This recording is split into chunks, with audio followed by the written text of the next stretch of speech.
You're probably aware that there's a transit of Venus coming up on Tuesday. Doesn't happen that often. Venus eclipses the sun, but Venus is so far away it's just this tiny little dot going across. So this is called, I missed the last one. Anybody catch the last one? No. June 2004, and it comes around 8 years again, and then it's about 137 years till it happens after. So this is called Venuses in Transit. She's Venus in a shocking blue transit van, tapping fingers and toes to the radio song. She's got it, oh baby, she's got it, making every man a man. She enjoys being a plumber woman, seeing their faces when she turns up. Venus in blue jeans, yeah, she chortled, that's me. Man, damn these traffic lights.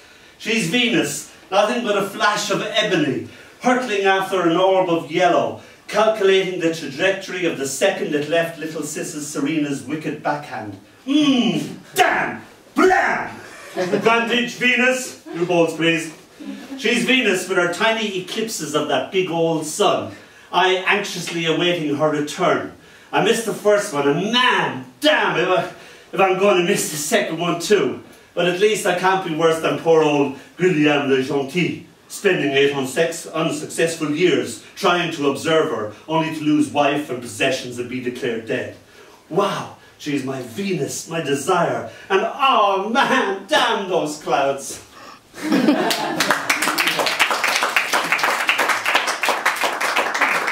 this is about the music of being kissed by Jam. It's called Hijacking the Body. So like music of Jam just flows through.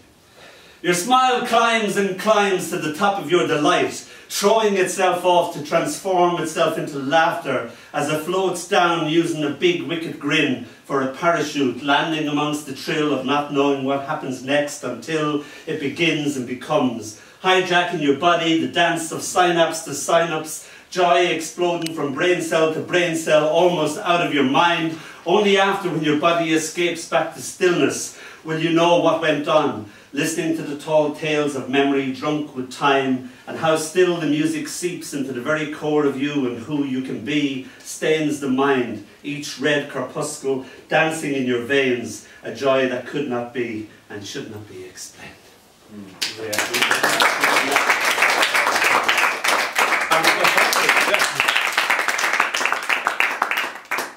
We were late today because we sort of knew about the Jubilee, but we didn't realise the effect it would have on car parking and trains, and so it made us very late.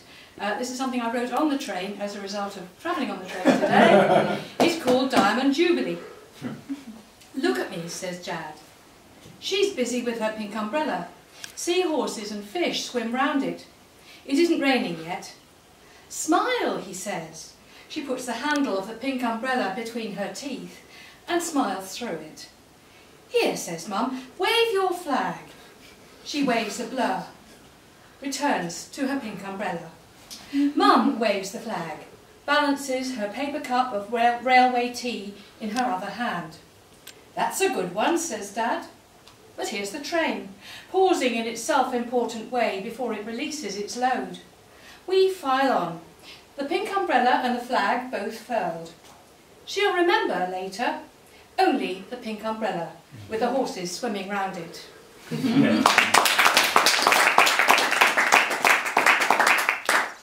I'm going to read one. This is the second time I've read this one. It's one of those poems, a lot of repetitions in it. It was written to a form and I can't remember the name of it.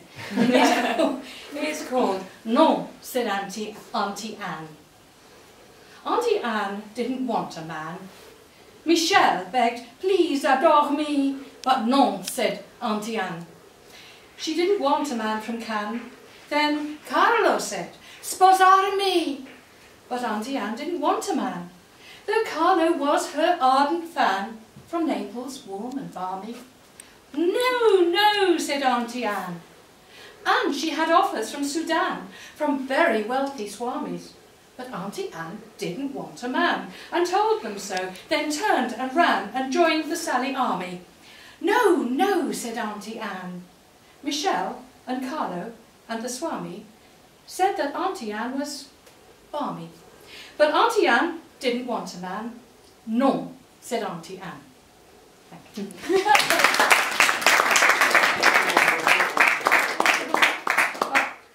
Here's my Venus in Transit poem. Oh.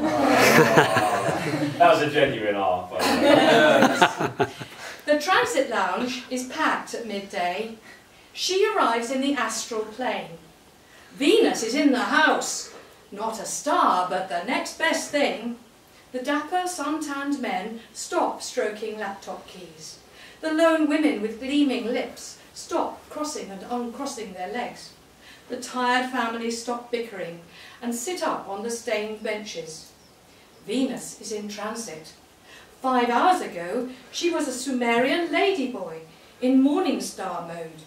This evening, she will be sensual, hot and tender, a rare steak, a pungent durian fruit, a handful of sticky clay with breasts like pomegranates. The paparazzi are seething in the ticket hall. They've heard Venus is to co-star with the sun, and rumour has it she will seek to eclipse his heavenly old body with her own. Yeah.